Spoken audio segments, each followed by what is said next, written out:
Garamagat Laska Herlock, Deputy Leader. This morning I want to remark on the Irish Air Corps, 100 years old, and they've just flown over the city of Dublin and out to South Dublin. The Air Corps have never been found wanting in its 100 years history. At any time they're called upon for mercy flights, at any time they're called upon to carry out vital operations in the area of forest fires and things like that, they are never, ever found wanting. And it will be a matter of great regret to me that they won't be forming part of the next search and rescue contract for this country, because I believe it's a vital service that we should have the Air Corps involved in. The other thing I'd like to say this morning is we've had I've spoken quite a lot over the years about the way our Defence Forces are treated, terms and conditions of employment, etc. I know that you wore the uniform yourself, Deputy Leader, and you will agree with me. Despite all of those things, it's a wonderful career. It's a career that young men and young women should aspire to become a part of. The benefits accruing from service far outweigh the difficulties in service, and I hope that we will see a change in the treatment of the Defence Forces in the immediate future. Very quickly, on the issue of people coming from Ukraine, I know that myself and Cathal Berry went to the border in Poland, and I have to compliment the Polish people. It was just amazing to see. I came across 4 young women in a bus station sitting on the ground with a load of sweets in front of them.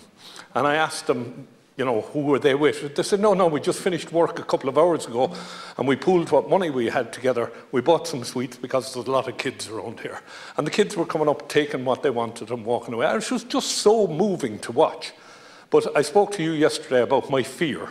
And my fear is that with thousands of people crossing the borders and hundreds of thousands of people moving through Ukraine on into Poland, Moldova, Romania, etc., the danger of young people becoming trafficked is something that we have to be extremely vigilant about.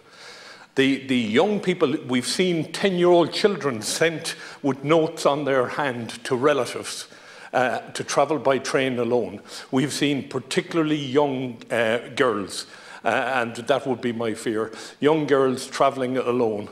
In the stations in Poland, people can go in and volunteer to take a refugee to anywhere in Europe. So you find people standing there with signs saying free trip to Germany, free trip to France or whatever.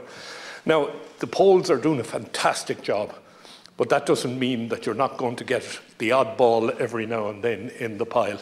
And what I would say to people is we need to be extremely vigilant on that side of them coming into this country. If there are young men or young women coming in with somebody who doesn't appear to be a relative, we need to be very careful about that. I have to compliment the Irish people, but I would caution the rush to provide accommodation and things like this. This is a long-term commitment, and your home is your castle. And the moment you open your home to somebody else, you're committing to it for 6 months at least. So people need to be aware of that, and they need to be careful what they commit to and be sure they know what they commit to. Thank you, Senator Craughwell. Thank you very much.